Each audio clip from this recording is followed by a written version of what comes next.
செந்தில் பாலாஜி அவர் ஜெயிலுக்கெல்லாம் போயிட்டு வந்தார்ல, heart patient ஒன்றும் பண்ண முடியாதுனார்ல, அவர் எப்படி மீறிட்டே போகிறாருங்க.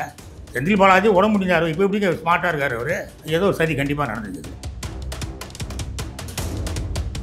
இல்லை, கூட்டத்துக்குள்ளே போயிருக்கவங்களும் மாற்று கட்சியினர் போயிருக்காங்க உள்ள. அவங்களும் ஒரு ஆர்டிஃபிஷியலாக ஒரு இதை கிரியேட் பண்ணி எதையா ஒன்று சொல்லி கிள்ளி போட்டு ஒன்றா ஜனங்க ஏதோ என்னமோ ஏதோ ஒன்று பயந்து ஓடுவாங்கல்ல, அப்படி எதாவது இருக்குது. இவங்களே ஆளை செட்டப் பண்ணி உள்ள அமைச்சிருக்காங்க. ஒரு 100 பேர் போனாலும் போதுங்க, நல்ல கூட்டமாக இருக்கும்போது இது ஏதாவது ஒன்று இருக்கலாம். ஏன்னா கரண்ட் கட்டாக போச்சுன்னு சொல்கிறாங்க. ஏன்னா மீட்டிங் ஏற்பாடு பண்ணுறாங்க, ஒரு மாநாடு ஏற்பாடு பண்ணுறாங்கன்னா அந்த மொத்த பொறுப்பு ஒரு ஜென்ரேட்டர் வச்சு இவங்க தான் பண்ணணும். கரண்ட் கட் பண்ண வாய்ப்பே கிடையாது. இவர் கரண்ட் திருடினா தான் கரண்ட்டை கட் பண்ணியிருப்பாங்க. ஆனால் ஏதோ ஒரு தப்பாக நடந்துக்கிட்டு இருக்காங்க. வேறு சட்ட ரீதியாக விஜய் அவர்களை கைது பண்ணுறதுக்கான வாய்ப்புகள் சார், சட்டம் வந்து வெங்காயங்க. நான் என்னோடய அனுபவத்தில் தெரியுது. அவங்களுக்கு காவல்துறையில் இருக்கும்போது சரி, இன்றைக்கி தேதி வரைக்கும் சரி, சட்டம் நீதிமன்றம்லாம் மக்களை ஏமாத்துறதுக்கு தான். விஜய் வந்து ஒரே ஒரு கேள்வி, சிம்பிள் வழிங்க. செந்தில் பாலாஜியை கூப்பிட்டு அவர் உண்மை கண்டறி சோதனை நடத்தணும். உண்மை கண்டறி சோதனை நடத்தினால்தான் வருங்காலத்தில் குற்றங்கள் நடக்காமல் இருக்கும். சன் டிவியில் வந்து நித்யானந்தா அது காட்சி காட்டினாங்க தெரியுமா? 8:30 மணிக்கு டெலிகாஸ்ட் ஆகுது. ஆனவுடனே தமிழ்நாட்டுக்கு இந்துக்கள்லாம் கொந்தளிச்சிட்டாங்களாம். கொந்தளிச்சு 10 மணிக்கு எல்லா எங்கெங்கெல்லாம் நித்யானந்த மடம் இருக்கோ நித்யானந்த மடத்தில் அடிக்கிறாங்க. எங்கேயாவது இந்துக்கள் இப்படி கொந்தளிச்சிருக்காங்களா? சன் டிவியாக ஏற்பாடு பண்ணது. அப்புறம் நான் கேஸெல்லாம் போட்டால் ஆனால் வழக்கம் போல் ஜட்ஜிங்க காசு வாங்கிட்டு கேஸ் க்ளோஸ் பண்ணாங்க. அதே மாதிரி இதுவும் நீங்கள் பண்ணுறது பண்ணுங்க, நாங்கள் ஒன்றும் உள்ளே வந்துடலாம். எனக்கு தகவல் கிடைக்குதானே, நம்ப தகுந்த தகவல் சொல்ல முடியாது. சில பேர் தூண்டி விட்றாங்கிறது சொல்கிறாங்க. இந்த மாதிரி ஒரு விபத்து வரட்டும் அப்படிங்கிற மாதிரி ஆம்புலன்ஸ் விடுறது இன்னொரு பதட்டம் வரும்ல. ஆம்புலன்ஸ் தேவையா இல்லையாங்கிறது யார் விசாரிக்க போகிறது? இது காவல்துறை வந்து ஒரு இன்டெலிஜென்ஸ் கலெக்ட் பண்ணணும். இப்போ கரூர் இன்றைக்கி வரப்போகிறாரு, கரூருக்கு வரப்போகிறாரு. 3 நாளைக்கு முன்னாடியே அங்கே ஊரில் வண்டி புக் பண்ணுவாங்க, எல்லாம் வாங்குற ஊர்லலாம். இப்போ எல்லா இடத்துலையும் உழவு பிரிக்கி இருக்கும் சார். எக்கச்சக்கமாக கூட்டம் வரப்போகுதுங்கிறது தயார் பண்ணியிருக்கணும் போலீஸ் மிந்தி மாதிரிலாம் கிடையாதுங்க. இப்போ கொஞ்சம் கேர்லெஸ்னஸ் தான் இருக்காங்க. கண்டிப்பாக ஏதோ சரி இருக்காது. நம்ம அடுத்தாவில் விஜய் போகும்போது ஜனங்க போக மாட்டாங்க. இப்போ 10 குழந்தைங்க எடுத்து போச்சு, வீட்டிலே விட மாட்டாங்க. நீங்கள் போய் போகிறீங்கன்னு சொல்லி ஜனங்களே கண்ட்ரோல் பண்ணுவாங்க. அதுக்காக கூட இவங்க அதை பண்ணியிருக்கலாம். அதுக்காக தான் வசதியாக அருணா ஜெகதீஷ் கமிஷன் ஒன்றாச்சுன்னா விசாரிக்கிறேன் ஒரு ஒருத்தர் விசாரிச்சு கடைசியில் ஒன்றும் இல்லாமல் மங்களம் மாறிடுவாங்க. ஆனால் விஜய்ங்கிறது திருப்பி போயிடக்கூடாது. ஒரு களத்தில் இருந்திருக்கும். நீங்கள் யாருங்க நீங்கள் மக்கள் நல்ல செய்யணும் வந்திருக்கீங்க. காவல்துறை 1000 சொல்லும், எனக்காக என்னை பார்க்க வந்த மக்கள் பாதிக்கப்பட்டிருக்காங்க, நான் என்ன நியாயம் தெரியாமல் நான் எதுவும் போக மாட்டேன் அப்படின்னு சொல்லி சத்தியகாரி மாதிரி இங்கே உட்காந்துருக்கணும். அவர் அப்போவே தன்னால் தெரிஞ்சிருக்கு உண்மை. எங்கள் அங்கங்கே ஐயா தலைவரை இங்கே வந்தான், இவன் தான் பண்ணான் தலைவரை, அந்த அவனை எனக்கு தெரியும், அந்த ஊருக்காரன் அவன் தான் பண்ணான், ஊருக்காரன் அந்த ரவுடி பையனுங்க அப்படின்னு சொல்லி தொடர்ந்து வாய்ப்பு இருக்குல்ல.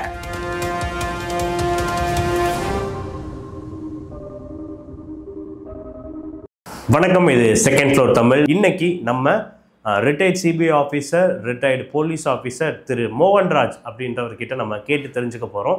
சார் வணக்கம். சார் வணக்கம் சார். இந்தியா ஃபுல்லாக எல்லாருமே கொஞ்சம் சோகத்தில் ஆழ்ந்திருக்கக்கூடிய இந்த கரூர் கூட்ட நெரிசலில் கிட்டத்தட்ட 39 பேர் உயிரிழந்த சம்பவம். நீங்கள் முதல்ல இந்தியா போகிறேன்னு சொல்லுறதே தப்பு.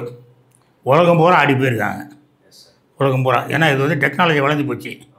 ஒரு தலைவர் மக்கள்கிட்ட பார்த்து பேசணுன்னா அவர் வந்து தெருவாக வந்து பேச வேண்டிய அவசியமே கிடையாது. அவர் ஒரு இடத்துல இருந்து நான் வரேன், இன்றைக்கி தேதிக்கு இந்த தேதியில் நான் வரப்போகிறேன், லைவாக வருவேன், நீங்கள் நான் பார்க்கணும், எல்லாம் அவன் வீட்டில் உட்காந்து பார்த்துட்டு போகிறான். தலைவர் மேலே அக்கறை இருக்கும், அதை பார்த்துட்டு போகணும். தெரியுதா அவங்களுக்கு? ரெண்டாவது, ஆளுங்கட்சியிலையும் ஒரு பிரச்சனை இருக்குது. அவங்க எங்கே நினச்சாலும் எங்கே வேணாலும் கூட்டம் போட்டுப்பாங்க, எங்கே வேணாலும் ரோஷை போடுவாங்க, எங்கே வேணாலும் கூத்தடிப்பாங்க, எங்கே வேணாலும் ஆர்ப்பாட்டம் பண்ணுவாங்க, எல்லாம் பண்ணுவாங்க. எதிர்கட்சிங்கன்னா அவங்களுக்கு ஏடா உடம்பு எதாவது பண்ணுற வேலை தான் இது ஒரு காரணம். முதல்ல விஜய் வந்து இன்னொன்று என்ன பண்ணிருக்கணும்னா, பரந்தூர் விமான நிலையம் இருக்குது இல்லையா, அங்கே மக்கள் உண்ணாவிரதம் இருக்கிறாங்க, போராடுறாங்க. ஒரு துணைத்திலே யாரோ ஒரு அம்மா தற்கொலையை பண்ணிடுச்சு. அப்போ மக்களை பாதிக்கப்படுற சமாச்சாரம் தான் இது. விமான நிலையங்கிறது அவசியம் இல்லாத ஒரு வேலை. பணக்காரங்க தான் விமானம், எல்லா ஏழையுமா விமானத்தில் போகிறான்.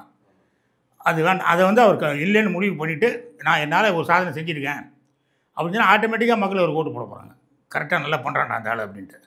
இப்படி மக்களை போய் கவர்ச்சி காட்டி தான் எம்ஜிஆர் மாதிரி கவர்ச்சிலாம் கிடையாது இவர். அது வேறு, இவர் வேறு. ஏதோ அங்கங்கே எனக்கு தகவல் கிடைக்குதானா நம்ப தகுந்த தகவல் சொல்ல முடியாது. சில பேர் தூண்டி விட்றாங்கிறது சொல்கிறாங்க. யாரை தூண்டி விட்றாங்கன்னு சார்? இந்த மாதிரி ஒரு விபத்து வரட்டும் அப்படிங்கிற மாதிரி ஆம்புலன்ஸ் விட்றது. எடப்பாடி கூட்டம் போட்டுருக்கும்போது அது உள்ள ஒரு ஆம்புலன்ஸ் விட்றது இன்னொரு பதட்டம் வரும்ல. ஏற்கனவே விஜய் போட்டதுலேயும் ஒரு ஆம்புலன்ஸ் உள்ளே விட்டாங்க, ஒரு பதட்டம் வரும். ஆம்புலன்ஸ் தேவையா இல்லையாங்கிறது யார் விசாரிக்க போகிறது? அதனால் அப்படி ஒரு காரணம் இருக்கலாம்.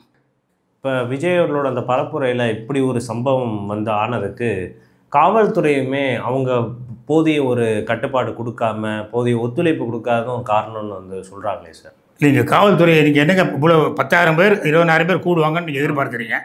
50,000 பேர் கூட்டிகிட்டா காவல்துறை என்ன பண்ண முடியும்? நீங்கள் அப்போ என்ன பண்ணியிருக்குன்னா இவருக்கு வருங்கிறது அனுமானிக்கணும். அதுக்காக ஒரு பெரிய கிரவுண்டாக ஒரு பெரிய ப்ளே கிரவுண்ட் இருக்கும், எங்கேயுமே இடம் போட இடைஞ்சல் இல்லாத இடமா பார்த்து காலி இடம் கண்டிப்பாக இருக்கும். அதை ரெடி பண்ணி நீங்கள் இப்போ எவ்வளோ வேணாலும் போட்டுக்கோங்க, எத்தனாயிரம் பேரும் வாங்க, லட்சம் பேர் வேணாலும் வாங்க அப்படிங்கிற மாதிரி பண்ணிடலாம்.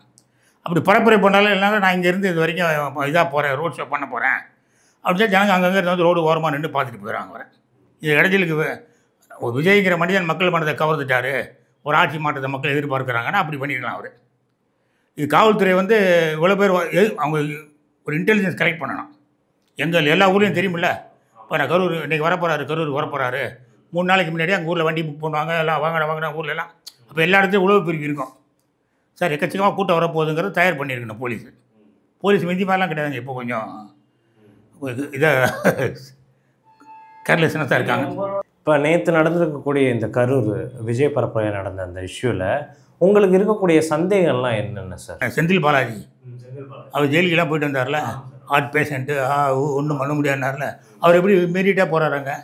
அது எல்லாருமே வைக்கிறாங்க சார், காமன் எல்லாருமே இல்லை. சாதாரண சந்தேகங்க இதுக்கு ஒரு விஷயம் ஒன்று சொல்லிடுறேன். நான் சன் டிவியில் வந்து நித்யானந்தா அது காட்சி காட்டினாங்க தெரியுமா? 8:30 மணிக்கு டெலிகாஸ்ட் ஆகுது. எத்தனை மணிக்கு? நைட்டு 8 மணிக்கு 8:30 மணிக்கு டெலிகாஸ்ட் ஆகுது. ஆனவுடனே தமிழ்நாட்டுக்கு இந்துக்கள்லாம் கொந்தளிச்சிட்டாங்களாம். கொந்தளித்து 10 மணிக்கு எங்கெங்கெல்லாம் நித்யானந்த மடம் இருக்கோ அந்த நித்யானந்த மடத்தெல்லாம் அடிக்கிறாங்களாம். எங்கேயாவது இந்துக்கள் இப்படி கொந்தளிச்சிருக்காங்களா? கொந்தளிச்சிருக்காங்களா? சன் டிவியாக ஏற்பாடு பண்ணுது அது. அப்புறம் நான் கேஸெல்லாம் போட்டால், ஆனால் வழக்கம் போல் ஜட்ஜிங்க காசு வாங்கிட்டு கேஸை க்ளோஸ் பண்ணாங்க. அதே மாதிரி இதுவும் நீங்கள் பண்ணுறது பண்ணுங்கள், நாங்கள் ஒன்றை உள்ளே வந்துடுறோம். செந்தில் பாலாஜி உடம்பு முடிஞ்சார், இப்போ எப்படிங்க ஸ்மார்ட்டாக இருக்கார் அவர்? இவருக்கு என்ன உடம்பு நிஜமாகவே உடம்பு சரியில்லாமல் வந்தார் அவர்? அப்படின்னா ரொம்ப பாதுகாப்பாக தானே இருக்கணும். ஏதோ ஒரு சதி கண்டிப்பாக நடந்துருக்கு இதில். வேறு என்னென்ன விஷயங்கள் உங்களுக்கு ஒரு சஸ்பீஷியஸாக தோணுது சார் அந்த விஷயம்? இல்லை, கூட்டத்துக்குள்ளே போயிருக்கவங்களும் மாற்றுக் கட்சியினர் போயிருக்கிறான் உள்ள. அவங்களும் ஒரு ஆர்டிஃபிஷியலாக ஒரு இதை கிரியேட் பண்ணி எதையா ஒன்று சொல்லி கிள்ளி போட்டு ஒன்றா ஜனங்க ஏதோன்னு பயந்து ஓடுவாங்கள்ல, அப்படி எதாவது இருக்குது. இவங்களே ஆளை செட்டப் பண்ணி உள்ளே அமைச்சிருக்கலாம். ஒரு 100 பேர் போனாலும் போதுங்க, நல்ல கூட்டமாக இருக்கும்போது நெரிச்சி கெழுதுறதுக்கு வாய்ப்பு உண்டு. சார் ஆக்சுவலாக விஜய் பரப்புரை நேற்று கரூரில் பேசி முடிக்கிறப்பவே யாரோ விஜய் மேலே செருப்பை தூக்கி வந்து அடிச்சிருக்காங்க. அது மேலே படலை, பட் ஆனால் தூக்கி வீசியிருக்காங்க. அது வந்து அங்கே வந்து பார்க்கப்பட்டிருக்கு. விஜயை பிடிக்காதவங்க யாரோ அதே கூட்டத்தில் கலந்துட்டாங்க அப்படின்லாம் வந்து சொல்கிறாங்க சார். அப்போ கண்டிப்பாக ஏதோ சதி இருக்குது.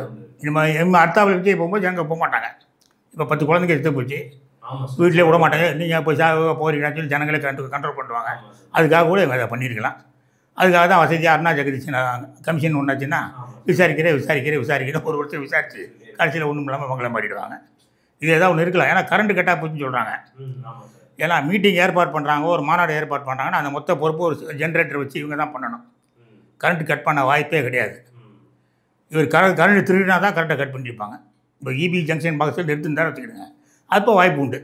இப்போ 4 நாளைக்கு முன்னாடி கபாரி கோயிலேருந்து ஒரு ஆள் சொல்கிறாரு, என்ன சார் இங்கே நவராத்திரி நடந்துக்கிட்டு இருக்குது, திடீர்னு கோயிலில் கரண்ட் கட் ஆகி போச்சு சார். அந்த மாதிரி சதிகள்லாம் நடக்க உண்டு. ஆனால் ஏதோ ஒரு தப்பாக நடந்துக்கிட்டு இருக்காங்க. இப்போ விஜய் அவர்கள் தரப்புல இருந்து என்ன பண்ணணும்னு நீங்கள் வந்து நினைக்கிறீங்க சார்? ஏன்னா பெரிய ஒரு நெருக்கத்தில் இருக்காங்க தாவேகா விஜய் எல்லாருமே. அவங்க மேலே தான் எல்லா ஹீட்டுமே இறங்கிட்டு இருக்கு.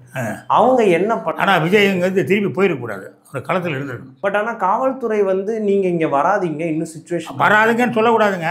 இவருக்கு நீங்கள் யாருங்க நீங்கள் மக்கள் நல்லா செய்யணும் வந்திருக்கீங்க. காவல்துறை 1000 சொல்லும், எனக்காக என்னை பார்க்க வந்த மக்கள் பாதிக்கப்பட்டிருக்காங்க, நான் என்ன நியாயம் தெரியாமல் நான் எதுவும் போக மாட்டேன் அப்படின்னு சொல்லி சத்தியகாரி மாதிரி இங்கே உட்காந்துருக்கணும். அவர் காவல்துறை நீ அப்போ நீ தப்பிச்சு போகிறதுன்னு தப்பிச்சு போயிடுவேன், நீ அப்புறம் என்ன முன்ன நம்பி வந்தவங்களும் செத்து கிடப்பாங்க, நீ பாட்டில் போயிட்டீங்கன்னா என்ன அர்த்தம்? அது தப்பு. சத்தியகாரம் பண்ணி என்ன அப்போவே தன்னால் தெரிஞ்சிருக்கு உண்மை. எங்கள் அங்கங்கே ஐயா தலைவரை இங்கே வந்தான், இவன் தான் பண்ணான் தலைவரை, அந்த அவனா எனக்கு தெரியும், அந்த ஊருக்காரன் அவன் தான் பண்ணான், கரூர்காரன், அந்த ரவுடி பையனுங்க அங்கே அப்படின்னு சொல்லி தொடர்ந்து வாய்ப்பு இருக்குல்ல. காவல்துறை சொல்லியே வேலை நடக்காது. என்ன ரவுடியை போட்டு கொடுத்துருவேன் நீ, காவல்துறை 2 அடி அடிப்பான், தேவை தானே? அதே தலைவர் அங்கே இருந்திருந்தானே எல்லாம் சொன்னாங்கன்னா அப்புறம் காவல்துறை தப்பிக்க முடியாதுல்ல. அந்த மாதிரி பண்ணியிருந்துக்கலாம் அவர். வேறு சட்ட ரீதியாக விஜய் அவர்களை கைது பண்ணுறதுக்கான வாய்ப்புகள்? சார் சட்டம் வந்து வெங்காயங்க. நான் என்னோடய அனுபவத்தில் தெரியுது அவங்களுக்கு, காவல்துறையில் இருக்கும்போது சரி, இன்றைக்கி தேதி வரைக்கும் சரி, சட்டம் நீதிமன்றம்லாம் மக்களை ஏமாத்துறதுக்கு தான். எங்கள் ஒரு ஜட்ஜி வீட்டில் பணம் கட்டே எடுக்கிறாங்க, கட்டுக்கட்டாக பணம் எடுக்கிறாங்க. நீங்கள் என்ன பண்ணணும்? இந்த பணம் அவருக்கு யார் கொடுத்தா, எங்கேருந்து வந்தது, எந்த கேஸில் அவர் வாங்கினார், அதைத்தான் எடுக்கணும். அதை விட்டுட்டு அவரை அங்கே ட்ரான்ஸ்ஃபர் பண்ணி இங்கே போனார். எந்த கேஸில் ஒரு பணம் வாங்கினான்னு சொல்லி அது ஊறி நீங்கள் உள்ளே போனீங்கன்னா தான் சட்டம் கடுமையாக வேலை செய்யும். அதானே அர்த்தம். கட்டிக்கிட்டால் எவங்க பணம் கொடுத்தா அவங்களுக்கு? சட்டங்கிறது நம்ம ஊரில் நம்ம நாட்டு டோட்டல் வேஸ்ட் ஆகிப்போச்சுங்க. இப்போ 2 பொதுநல வழக்கு போட்டிருக்கேன். இந்த மழைநீர் வடிகால் கல்வாரி பார்த்திங்கன்னா தண்ணி வடியாது, தேங்கி நின்று கொசு உற்பத்தி ஆகுன்னு சொல்லி கார்பரேஷன் இணையதளத்தில் இருக்குது. நான் கேஸ் போட்டு 2019 போட்டேன். இன்ன வரைக்கும் லிஸ்ட்டில் வர மாட்டேங்குது. ஒரு குண்டுக்குழி சாலை ஒரு இன்ஸ்பெக்டர் அவங்களுக்கு செத்துட்டாங்க பாருங்கள். சாலையில் ஸ்கிட்டாக செத்துட்டாங்க பாருங்கள். அது சாலையின் பிகாஸ் ஆஃப் ஏன்னா என் காரணம் அப்படி செத்தாச்சுன்னா யார் காரணம்? சாலை மோசமாக இருந்தது கான்ட்ராக்டர் காரணம். சரியாக சூப்பர்வைஸ் பண்ணாத கார்பரேஷன் இன்ஜினியரோ அந்த சம்மந்தப்பட்ட இன்ஜினியரோ காரணம். 2 பேரும் அரெஸ்ட் பண்ணி உள்ளே போட்டிங்கன்னா சாலைகள் நல்லாயிருக்கும். இந்த 2 கேஸ் போடுறது எடுக்க மாட்டேங்கிறேன். என்ன பண்ணுறது? ஆனால் இதெல்லாம் ப்ரீ பிளான்டாக இந்த இடத்துல அந்த அசம்பாவிதத்தை ஏற்படுத்தணும்னு பண்ணியிருக்காங்களான்ட்டு ஒரு இது வருது சார். கரூர் எங்களோட கோட்டை அப்படின்னு காட்டுறதுக்கு, திமுக காட்டுறதுக்கு. அது எதுக்கு அப்புறமா அந்த கோட்டையை ஏன் காங்கிரஸுக்கு விட்டு கொடுத்துருக்காங்க? எம்பி அவங்க கட்சியிலே சேர்த்துக்கலாம்ல. கோட்டை கிட்டலாம் ஒன்று கிடையாதுங்கல்ல. அவங்க அதனால தான் செந்தில் பாலாஜியை பெருசாக இல்லை வளர விடக்கூடாது. இப்போ மக்களுக்கு எப்படி பயப்படுவாங்க இல்லை இனிமேல்? ஐயோ விஜய் மாநாட்டுக்கெல்லாம் போனோம்னா பிரச்சனை ஆகிடும். அடுத்தாப்பில் விஜய் ஒரு மாநாடு போட்டார்னா கூட்டம் போவோம். கூட்டம் எதிர்பாராது. அதுக்கு ஒரு மிரட்டத்துக்காக இருக்கலாம். அதுக்காக விஜய் அதுலேருந்து வெளியே வரணுன்னா இந்த பரந்தூர் மாதிரி இப்போ பொது காரியங்களில் தலையிட்டு நான் மக்களுக்கு நல்லது செய்ய முடியும், அதுக்காக தான் நான் அரசியல் வந்திருக்கேன், நான் சும்மா உங்களை பார்க்க வரேன், நீங்கள் என்னை பாருங்கங்கிற மாதிரிலாம் ஷோலாம் காட்டக்கூடாது. செயலில் காட்டணும். அவர் காட்டினா நல்லாயிருக்கும். அது இப்போ நான் கடைசியாக ஒன்று சொல்லிடுறேன். 74 நான் மாநில கல்லூரி மாணவர். சினிமாக்காரங்களுடைய பாதிப்பு, சினிமா மாயைங்கிறது எப்படி இருக்குங்கிறது சொல்கிறதுக்காக. அப்போ நான் அங்கே ஒரு பழைய காங்கிரஸ்காரர் நிற்கிறாரு, ஒரு தொகுதியில் நிற்கிறார். அவருக்கு பிரச்சாரம் பண்ண நாங்கள் ஒரு 15 பேர் போயிருந்தோம்.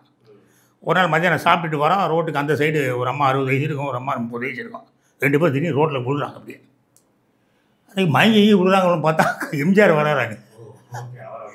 எம்ஜிஆர் வர ஜீப்பை பார்த்து கும்பிட்றதுக்கு அட பார்த்து நாங்கள் வீடு வீடாக போய் கேன்வாஸ் பண்ணி என்ன பிரயோஜனம்? வேறு வழியே கிடையாது. அதே மாதிரி இப்போ அதை தடுக்கிறதுக்காக இதை பண்ணுறாங்கன்னு நினைக்கிறேன் நான்.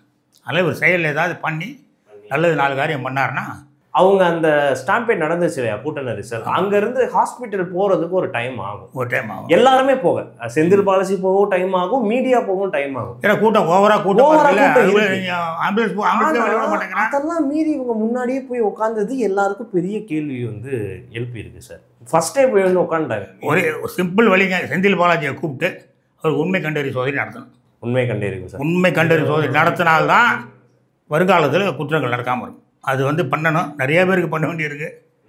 ஆனால் விஜய் ஒரே ஒரு கேள்வி, செந்தில் பாலாஜிக்கு உண்மை கண்டறி சோதனை நடத்தணும், முடிஞ்சு போச்சு. அது நடத்தினா சரியாக போதும், அவ்வளோதான். ஏன்னா மக்கள் 40 பேர் செத்து போயிருக்காங்க. எவ்வளோ கனவோட அந்த குழந்தைங்கள்லாம் பெற்று வளர்த்துருப்பாங்க. அது நீங்கள் 1000 10 கோடி கொடுத்தா கூட அது தீர்வு பண்ண முடியுமா? நம்ம குழந்தை போச்சுன்னா எவ்வளோ கஷ்டப்படுவாங்க. நம்ம அதுக்கு உரிய நியாயம் கிடைக்கணுன்னா அது சம்மந்தப்பட்டவர்கள் கண்டிப்பாக தண்டிக்கப்பட்டாகணும். ஆனால் நிறைய விஷயங்கள் ஒன்றும் அப்படிலாம் பெருசாக நடக்கிற மாதிரி தெரியல. மீடியா விஜய்க்கு எதிராக அந்த ஒரு பிம்பத்தை கட்டமைக்கணும்னு இந்த மாதிரி சார் பணம் தாங்க. பணத்தை வாங்கிட்டான். அவருக்கு எதுக்காக இந்த பிம்பம்? அவர் என்ன பெருசாக சாதனை பண்ணிட்டாரு? ஒரு கவர்ச்சி, நான் நல்லது செய்ய போகிறேன் மக்களுக்கு அப்படின்னு சொல்லிட்டு ஒருவேளை திமுக மேலே அது வெறுப்பு இருக்குது மக்களுக்கு, அதை பயன்படுத்திக்கிறேன். ஒருவேளை அவர் பயன்படுத்திட்டா என்ன பண்ணுறது? எடப்பாடியெல்லாம் அவங்க ஏதாவது பண்ணிவிடுவானுங்க. எடப்பாடி மேலே அந்த கேஸுக்கு இந்த கேஸுக்கு ஏதாவது போட்டு அவங்க ஆளுங்களை கூட உடச்சி தீர்த்துருவானுங்க. இப்போ விஜய்னா ஒரு பயம் இருக்குது. அதனால் நீங்கள் சொன்ன மாதிரி ஒரு சதி கூட பண்ணியிருந்துருக்கலாம். சார் உங்களோட அனுபவத்தில் இந்த மாதிரி ஒரு கூட்ட நெரிசல் ஒரு கூட்டம் கூடுற சம்பவத்தில் எப்படியெல்லாம் ஒரு கலவரத்தை தூண்டுற மாதிரி பிளான் பண்ணி பண்ணுவாங்க அப்படின்றத பார்த்துருப்பீங்களே சார். அதை பற்றி ஒரு பாம்புன்னு கத்தலாம். பாம்புன்னா ஒன்றும் பயந்து ஓடுவாங்கள்ல, அப்படி சின்ன சின்ன விஷயங்களை அப்படி பண்ணி போடலாம். விஷவாயு விடலாம். விஷவாயு 2 பேரும் மயங்கி விழுந்துருவாங்க திடீர்னு, அது வாய்ப்பு இருக்குது. அப்படி மாதிரி பண்ணலாம். சரி சார், இப்போ இந்த சம்பவத்தில் திமுக காரங்கள்லாம் விஜய் அவர்கள் மேலே தான் ப்ளேம் பண்ணுறாங்க, நீங்கள் தான் பொறுப்பேற்றுக்கணும் அப்படின்னு. பட் ஆனால் நிறைய பொதுமக்களும் தாவேகா காரணங்களும் நீங்களுமே இதுக்கு பொறுப்பு, ஏன்னா காவல்துறை உங்களோட கண்ட்ரோலு, நாங்கள் ஒரு அரசியல் கட்சி தான், நாங்கள் செக்யூரிட்டிலாம் வச்சுருக்கோம், பட் உங்கள்கிட்ட தான் அரசாங்கம் இருக்குது, நீங்கள் தான் அதை பொறுப்பெடுத்துக்கணும் அப்படி பண்ணுறாங்க. இது யார் அக்கௌண்டபிலிட்டி எடுத்துக்கணும்னு நினைக்கிறீங்க சார்? நீங்கள் இந்த முழு பொறுப்பு எடுத்துக்கணும். 2 பேருமே ஈக்குவலி பொறுப்பு தான். 2 பேருமே இருப்பேன். இவ்வளோ கூட்டம் வரவும் இந்த மாதிரி எதிர்பார்க்கணும். இப்போ போலீஸ்காரங்க எங்கேயா போனீங்கன்னா இவன் தப்பான ஆளாக இருப்பானு சந்தேகப்படுவாங்க. அந்த மாதிரி ஒரு ஏற்கனவே உங்களுக்கு ஆம்புலன்ஸ்லாம் விட்டுருக்கானுங்க. அடுத்த ஸ்டெப் அவங்க மேல் கொண்டு என்ன போவானுங்க, ஏதாவது இடத்தில் பண்ணுவாங்களாங்கிறத அவர் சிந்திச்சிருக்கணும். அவர் கூட இருக்கவங்களா சொல்லியிருக்கணும், தலைவர் உஷாராக இருக்கணும் நம்ம அப்படின்ட்டு. 2 பேர் பக்கமே தப்பு உண்டு. சரி சார், உங்களை நேரத்துக்கு ரொம்ப நன்றி.